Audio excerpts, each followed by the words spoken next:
Situé au cœur du faubourg de Vienne, l'Être Saint-Saturnin est l'un des 5 derniers monuments du genre encore visibles en France. Ce trésor du patrimoine blésois sera prochainement restauré par la ville, une occasion de valoriser l'édifice auprès du public et d'évoquer l'histoire de cet ancien cimetière qui comporte encore aujourd'hui bien des zones d'ombre. L'histoire de l'Être Saint-Saturnin commence très exactement en 1515. À cette date-là, les marguilliers, c'est-à-dire les administrateurs civils de la paroisse Saint-Saturnin, achètent un terrain qu'ils vont agrandir l'année d'après, en 1516, pour établir un cimetière. Parce qu'en fait, il y avait déjà un cimetière le long de l'église, mais il était notoirement trop petit et archi plein. Donc il fallait pouvoir continuer à enterrer les braves paroissiens ailleurs. Donc on achète un terrain et on construit alors ce qui se fait beaucoup en France, on construit un être, c'est-à-dire un cimetière à galeries. Nous sommes alors au début de la Renaissance, un véritable âge d'or pour l'architecture blésoise. Au château, François Ier fait notamment aménager l'aile qui porte aujourd'hui son nom. L'influence du roi bâtisseur a traversé la Loire jusqu'en Vienne, comme l'atteste cette salamandre, sculptée sur l'un des pilastres de l'Être. En édifiant ce nouveau cimetière, les maçons et charpentiers de l'époque font la démonstration de leur talent. Le plan de départ est en fait un quadrilatère irrégulier.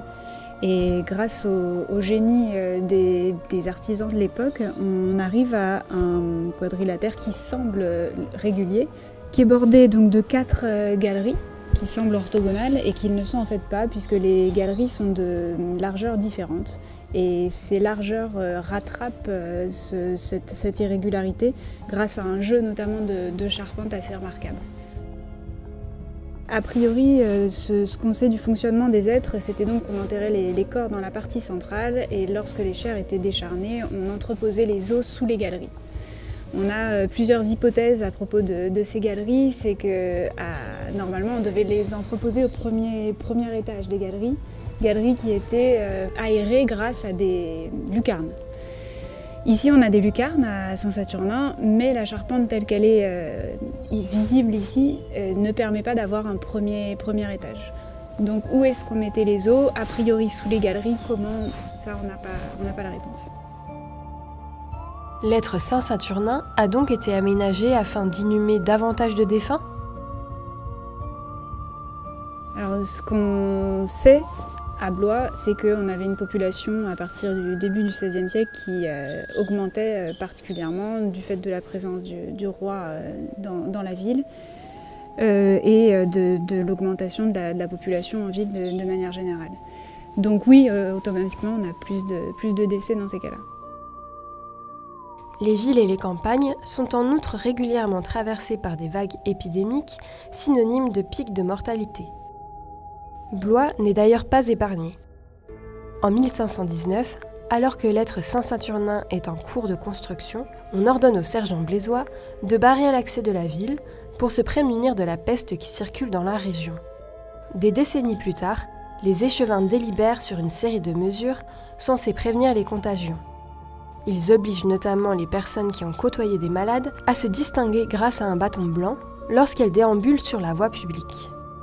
En cas de non-respect, ces cas contacts du passé encourent le fouet.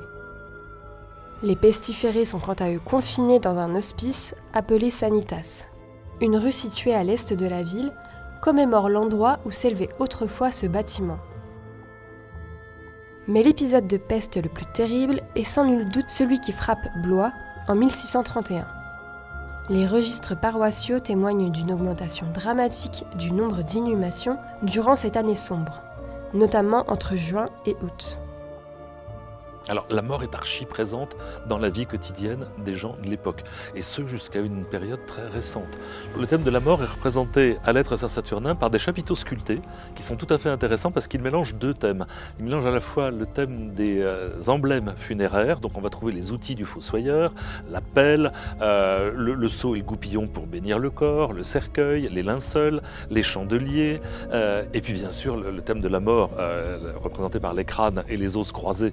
Ça, c'est un thème qu'on rencontre partout, mais à ce thème funéraire qui est relativement courant, s'ajoute un thème un petit peu plus rare qui est celui de la danse macabre. Donc c'est un thème qui apparaît au XIVe siècle, au moment de la peste noire. Là, on est est vraiment au cœur même de la mort omniprésente. Mais à Saint-Saturnin, ce qui est tout à fait original, c'est que ce thème, au lieu d'être peint, comme on le rencontre encore dans pas mal d'églises, il est sculpté.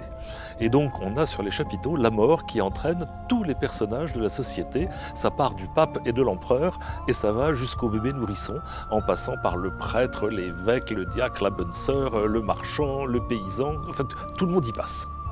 Absolument tout le monde est égal, il n'y a pas de favoritisme, il n'y a pas des gens qui y échappent, on connaît tous la fin de l'histoire. À la fin du XVIIIe siècle, les théories hygiénistes émergent parmi la communauté des médecins. Ces derniers dénoncent la trop grande proximité entre les vivants et les morts, qui serait à l'origine de graves maladies. En effet, au cours des siècles, la population des villes s'est multipliée et bon nombre de cimetières sont saturés. Imbriqués dans le tissu urbain, ces charniers emplissent l'air d'odeurs nauséabondes. Il faut attendre 1776 pour qu'une déclaration royale ordonne le transfert des cimetières hors des enceintes des villes et des bourgs. À Blois, l'être est ainsi abandonné à partir de la Révolution. On préfère désormais inhumer les défunts sur une parcelle située rue Clérancerie. En 1807, la ville décide finalement d'aménager un nouveau cimetière plus spacieux, à l'écart des habitations. Celui-ci est toujours en service aujourd'hui. La même année, l'hôpital général se propose d'acquérir l'être pour le transformer en buanderie-séchoir. On n'avait pas le même regard sur le patrimoine à cette époque. La conscience patrimoniale se construit au XIXe siècle et c'est ce qui aboutit au classement de l'être en 1886. Mais entre-temps, on utilise le lieu comme il est et avec les besoins qu'on a. Donc on va venir ficher les attaches des fils à linge dans les murs, dans les piliers de pierre aussi. On va percer une porte dans la galerie nord. On va reboucher les deux portes qui sont les portes d'origine. Donc oui, il y a beaucoup de modifications. Le vrai salut du bâtiment va venir du docteur Le Sueur, qui est conservateur du château et de la bibliothèque, et qui en 1923 fait paraître un petit livre pour montrer tout l'intérêt du bâtiment, pour en montrer la rareté, et montrer que finalement, malgré son défaut d'entretien, il est encore en très bon état, il est encore dans son jus. Il n'a jamais été restauré, et on peut en faire quelque chose d'intéressant. Donc c'est le livre du docteur Le Sueur qui va entraîner l'évacuation de la buanderie et la transformation du bâtiment en musée lapidaire. Alors, la collection lapidaire est extrêmement précieuse parce qu'en 1940, après les bombardements, le docteur Le Sueur, encore lui, va essayer de récupérer tout ce qu'il peut sauver comme éléments sculptés en pierre, parfois en bois, qui rappellent donc tout le passé ancien de la ville. Il faut rappeler quand même qu'en 1940, il y a plus de 300 maisons qui disparaissent et pour beaucoup, c'était des maisons extrêmement anciennes. Donc dans les ruines, il va fouiller, il va ramasser tout ce qu'il peut, d'éléments de fenêtres, d'éléments de portes, d'éléments de caves, et il va réunir tout ça dans un dépôt lapidaire. On ne peut pas encore véritablement parler de musée, mais au moins il sauve les éléments. Grâce au combat du docteur Le Sueur, l'être Saint-Saturnin intègre finalement le patrimoine communal. La ville de Blois a acquis ce bâtiment dans les années 20, tout début du siècle dernier. Et depuis, malheureusement, ce bâtiment n'a pas connu de restructuration majeure, à part quelques travaux de couverture pour sécuriser un peu le bâtiment.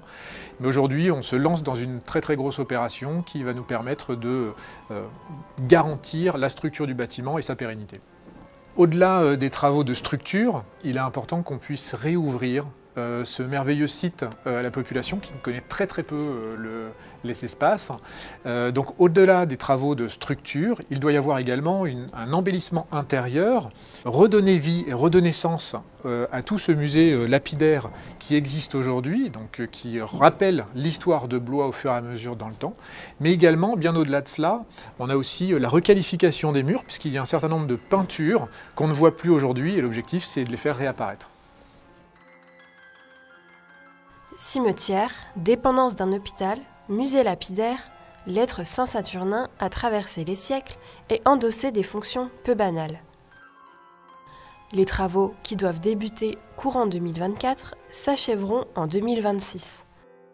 Une fois restauré, le monument pourra écrire une nouvelle page de sa riche histoire.